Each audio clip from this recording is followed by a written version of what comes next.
మనోజ్, నువ్వు నా బిడ్డవి. లక్ష్మీ ప్రసన్న, విష్ణువర్ధన్ బాబు, మనోజ్ కుమార్. నిన్ను ఎలా పెంచానురా నేను?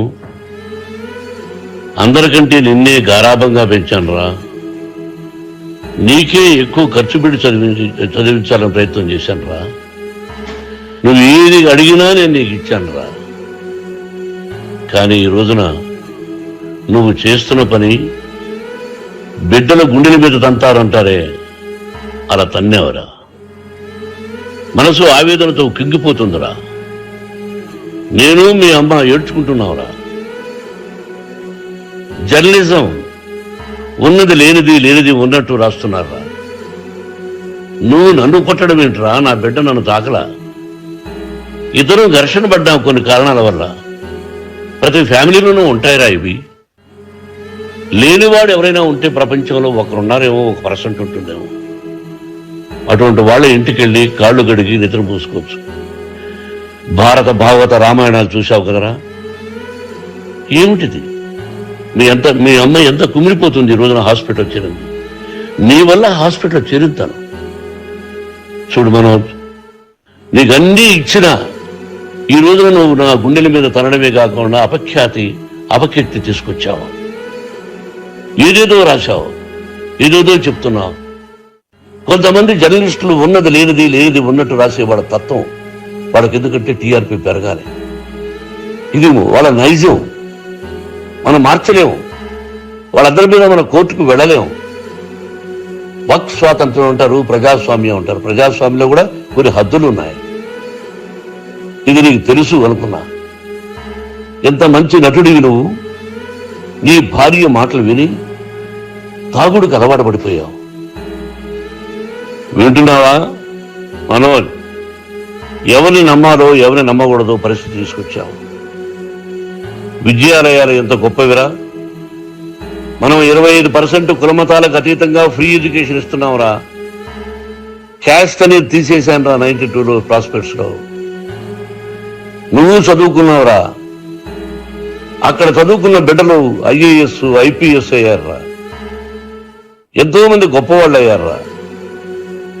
నువ్వు నటుడిగా ఎంతో గొప్పవాడివి. తాగుడికి అలవాటుపడి నువ్వు నీ భార్య ఇంట్లో బిహేవ్ చేస్తున్న విధానం ఆ భగవంతుడు సర్వేశ్వరుడు తెలుసు. భగవంతుడు చూస్తున్నాడు రా. నేను తప్పు చేసినా, నువ్వు తప్పు చేసినా, ఎవరు తప్పు చేసినా. ఎంత అవకాశం ఇచ్చావు మాట్లాడుకునేదానికి అందరికీ. ఇన్ని సంవత్సరాల్లో మన విద్యాలయాల్లో ఒక్క తల్లి గాని, ఒక తండ్రి గాని ఏమైనా చెప్పారా? ఆ బిడ్డలు మన బిడ్డలు రా. మీరెంతో నాకు అక్కడ ఉన్నవాడు కూడా నా కూతుర్లు, నా కుమారులు. ఎంతమందికి ఫ్రీ ఎడ్యుకేషన్ ఇస్తున్నావు. వాడి దగ్గర ఏది ఆశించలా. నువ్వు ఎందుకు ఇలా తయారైపోయావు? ఎందుకు ఇంట్లో ఉండే పనివాళ్ళు అందరినీ కొడుతున్నావు? పనివాడు వాడు పని చేసుకోవడానికి మన ఇంటికి వచ్చాడు రా. ఆ పనివాడిని కొట్టడం చాలా మహాపాపం రా. నేను వేరురా. నేను దండించడం వేరురా. నేనెవరిని ఆ చిన్న చిన్న వాళ్ళని కొట్టి ఇచ్చేసి చేయలేదురా. సినిమా ఇండస్ట్రీలో మోహన్ బాబు కొడతాడు, తిడతాడు అంటే అది షూటింగ్లో జరిగి ఉండొచ్చేమో. కానీ ఇంట్లో ఉండి 10 సంవత్సరాల నుంచి 20 సంవత్సరాల నుంచి పనివాళ్ళు ఉన్నారు. నేను ఇంట్లో లేని సమయంలో వాళ్ళందరినీ కొట్టి వాళ్ళ ఫోన్ లాక్కొని ఒకడైతే చచ్చిపోవాలి. వాడు పోలీస్ కంప్లైంట్ ఇచ్చి ఉండొచ్చు. నేను వద్దు అని వాడిని బతిమారాడు పోలీస్ కంప్లైంట్ కూడా.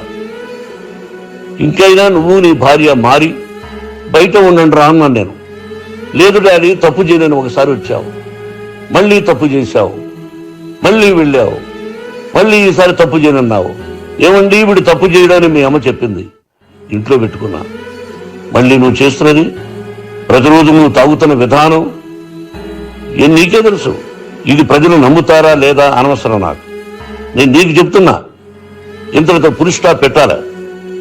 3 రోజుల నుంచి రకరకాలుగా రాస్తున్నప్పుడు నా మనసు ఆవేదనతో ఉంది. మళ్ళీ చెప్తున్నా, Mohan Babu university is greater than temples. Greater than temples. బిడ్డలను కాలేజీలో చేర్చుకునే ముందు చెప్తారు, అందుయా ఎంత ఉంది యూనివర్సిటీ రూల్స్, ఇది మా పద్ధతి, మీకు ఇష్టమైతే చేర్చండి. గవర్నమెంట్ బిడ్డలను గవర్నమెంట్ ఏమిస్తుందో ఇంత పర్సంటేజీ వాళ్ళకు కూడా మీ దగ్గర ఎందుకు డబ్బు తీసుకుంటున్నాం అంటే దానికి అర్థం, పరమార్థం చెప్పాము. దొంగతనంగా తీసుకోలేదు, ప్రతి దానికి చెక్కులు ఉన్నాయి, అది అకౌంట్ ఉంది. దానిలో తప్పులు జరిగితే డిపార్ట్మెంట్ ఉంది, కాలేజీలో ఇంకేమైనా తప్పు జరిగితే గవర్నమెంట్ ఉంది. ఇవన్నీ నీకు తెలుసు. ఈ రోజున ప్రపంచంలో నేను నెంబర్ 1గా చేయాలని మీ అన్న కష్టపడి ఇతర దేశాల్లో నెంబర్ 1 యూనివర్సిటీ టైఅప్ చేశాడు. ఈ రోజు నువ్వు చేసిన విధానం ఏమిటి? నువ్వే ఒకప్పుడు నాకు ఇవి ఏమొద్దు, నేను యాక్టింగ్ అన్నావు. ఈ రోజున ఏం చేస్తున్నావు? విద్యాలయాలు మీద పెట్టావు. తల్లిదండ్రులు చాలా గొప్పవాళ్ళరా. కొంతమందికి డబ్బు కట్టలేకపోవచ్చు, కట్టని వాళ్ళకు కొంత సహాయం చేసావు. అంతా సహాయం చేయలేము. బ్యాంకుల్లో డబ్బు కట్టాలి, లెక్చరర్స్కి డబ్బులు ఇవ్వాలి, యూనివర్సిటీ బ్రహ్మాండంగా నడపాలంటే మంచి లెక్చరర్స్ కావాలి. ఇవన్నీ తెలిసి చేస్తున్నావురా 32-33 సంవత్సరాల నుంచి. అది పక్కన పెడితే అందరినీ కొట్టడానికి వస్తావు, నీ అన్నం తిడతావు. ఒక వ్యక్తి వినయ్ గారని ఆయన వ్యక్తి హెల్ప్ చేయడానికి వస్తే ఆ వినయ్ ఎవరు లజ్జాగుడికి చంపేస్తాను వాడు అన్నావు. ఇవన్నీ ఎంత తప్పురా? అంటే మీ నాన్నగారికి ఎవరు సహాయం చేయడానికి వస్తే వాళ్ళందరినీ లజ్జాగుడుకులు అంటావు, చంపేస్తానంటావు. మీ అన్నను చంపేస్తానన్నావు. చంపరా చూద్దాం మీ అన్న, నేనే అన్నా. తాగరా నీ ధైర్యం ఉంటే అన్నా. ఎంతమందిని చంపాలనుకుంటున్నావు? ఎంతమందిని చేయాలనుకుంటున్నావు? నువ్వు ఏం సాధించాలనుకుంటున్నావు? ఆలోచించుకో. ఈ ఇంట్లోకి అడుగు పెట్టడానికి నీకు అధికారం లేదు. ఇది నా కష్టార్జితం. మా నాన్నగారు 10 రూపాయలు 10 పైసలు కూడా ఇవ్వలేదురా. మంచి జన్మనిచ్చాడు మా నాన్నగారు. మద్రాసుకు వెళ్ళి వీధుల్లో అడుగు తిన్నాను రా. ఒక పూట కూడా భోజనం లేకుండా అడుగు తిన్నాను రా. న్యాయంగా మోహన్ బాబు తిడతాడు కొడతాడంటారు కానీ మోసగడం లేదురా. నీట్ పార్లమెంటేరియన్గా బయట వచ్చాను రా. నువ్వు నా పరువు ప్రఖ్యాతులు మంట కలిపావు. ఏమిటి నేను చేసిన అన్యాయం? నీకు జన్మనిచ్చాను, అదా నేను చేసిన పాపం. అందుకే ఇది నా ఇల్లు అన్నావు. నువ్వు నీ ఇల్లు కాదు. నీ కష్టార్జితంతో నువ్వు సంపాదించుకున్న ఇల్లు నీది. ఇది నా డబ్బు, నా కష్టార్జితం. నా కష్టార్జితంలో నేను పిలిస్తేనే మీరు ఇంట్లోకి రావాలి. అటువంటిది పోగొట్టుకున్నావు నువ్వు. ఆస్తులంటావా? ముగ్గురికి సమానంగా రాయాలా లేదా అది నా ఇష్టం. ఆస్తులు ఇస్తానా, లేకపోతే గంగపాలు చేస్తానా, లేకపోతే ఎవరికైనా దానధర్మాలు చేస్తానా, అది నాకు సంబంధించిందిరా. నా కష్టార్జితం రా. మీరు చేస్తున్న విధానం గుణగణాలు కావాలరా. ముందు తాగచ్చురా. ఎంత తాగాలి? నేను కూడా 1 or 2 పెగ్స్ తీసుకుంటా. ఇది తప్పు కాదు, జనానికి తెలియాలి. నా డబ్బు ఇది. ఏ తాగి ఎవరిని కొట్లా, తాగి నేను తింటున్నా. అది ప్రజలకు అక్కర్లా. నేను తప్పు చేస్తేనే ప్రజలకు కావాలా. ఇవన్నీ ఉన్నాయిరా. ఇవన్నీ తెలుసుకో. జర్నలిస్ట్ సోదరులారా, మీకు నా గతాన్ని తెలుసు, నా భవిష్యత్తు, నేను ఎక్కడి నుంచి వచ్చాను కూడా మీకు తెలుసు. ఈ రోజున మీరు రాస్తున్న విధానం, నా బిడ్డ నన్ను కొట్టాడన్నారు. ఎంత తప్పు! ఈ రోజున నా బిడ్డ మీద కోపంతో అవును చెప్పచ్చు. కాదు, వాడు నా మీద చెయ్యెత్తలేదు. నేను ఘర్షణ పడ్డాం. ఘర్షణ వేరు, కొట్టుకోవడం వేరు. గాయాలతో హాస్పిటల్కి వచ్చి కుంటుకుంటుగా నడిచాడు. మళ్ళీ ఏమని పోలీస్ స్టేషన్కి వెళ్ళి చెప్పాడు. ఎవరో 2 ఉన్నారు, వాళ్ళిద్దరూ నా మీద దాడి చేశారన్నాడు. నా ఇంట్లో పనిచేస్తున్న వ్యక్తుల గురించి పోలీస్ స్టేషన్కి వెళ్ళి చెప్పవలసిన అవసరం అతనికి లేదు, హక్కు లేదు. పోలీస్ డిపార్ట్మెంట్ కూడా తెలుసుకోవాల్సిన విషయం. నా ఇంట్లో ఉండే వర్కర్స్ మీద నేను కంప్లైంట్ ఇవ్వాలి. నువ్వు పర్మిషన్ లేకుండా నా ఇంట్లోకి నువ్వు చొరబడి ఈ ఇల్లు నాదంటూ ఇంట్లో పనిచేస్తున్న వర్కర్స్ మీద కంప్లైంట్ ఇచ్చావు. అది ఎంతవరకు పోలీసు న్యాయమో రూల్సో చూద్దాం. పోలీస్ డిపార్ట్మెంట్ ఇంటికి వచ్చింది. వాళ్ళకి రాశాను ఉత్తరం, అయ్యా నేను సీనియర్ సిటిజన్ని, నాకు రక్షణ లేకుండా ఉంది, నా బిడ్డ వల్ల నా ఇంట్లో ఇచ్చి నా బిడ్డను పంపించేసి ఇది నా ఇల్లని. వాళ్ళు నాకు సమాధానం ఇవ్వలేదు. ఇవ్వకపోగా ఎవరిని పట్టించుకోలేదు. ఇప్పుడు పోలీసు వాళ్ళు వచ్చి ఎవరిని రూల్స్ ప్రకారం నా బిడ్డ ఇంటికి రాకూడదంటే మాకు హయ్యర్ డిపార్ట్మెంట్, హయ్యర్ అథారిటీ వాళ్ళు ఫోన్ చేశారు, మీరు ఎవరిని స్టాప్ చేయొద్దండి, బయట నుంచి ఎవరైనా వస్తే వాళ్ళని స్టాప్ చేయండి అన్నారు. 2 రోజుల నుంచి 10 మంది 20 మంది వస్తున్నారు. వాళ్ళు అలా చూస్తూ నిలబడ్డారు. వాళ్ళు ఫోటోలు తీసుకున్నారు, వాళ్ళ మీద మళ్ళీ వదిలేస్తున్నారు. ఎవరిని నిందించాలి? But I give respect to the police department. వాళ్ళకి ఎవరు ఏ అధికారి ఫోన్ చేశాడో, ఆ అధికారికి ఏ పొలిటీషియన్ చేశాడో అది వాళ్ళకే వదిలేస్తున్నా. కాబట్టి వాళ్ళు పోలీస్ కంప్లైంట్ ఇచ్చినా కూడా మేము సంబంధం లేదని అంటున్నారు కాబట్టి నేను నా బిడ్డను నిన్ను నాపు చేస్తున్నా. నువ్వు ఇంట్లోకి వచ్చే అధికారం నీకు లేదు.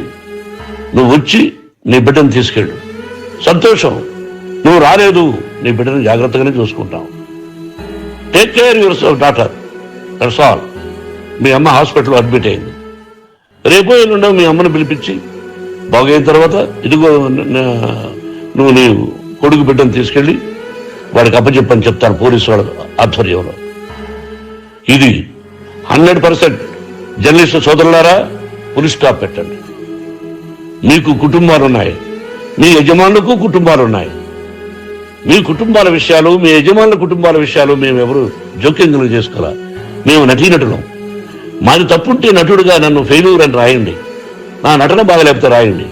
బట్ ఇంటి లోపల సందులో నుంచి చూస్తూ తప్పు చేస్తున్నామని ఉన్నది లేనిది లేనిది ఉన్నట్టు రాయకండి. మీకు నా హృదయపూర్వక నమస్కారాలు. ఇన్ని రోజులు హృదయపూర్వకంగా ఎంకరేజ్మెంట్ చేశారు.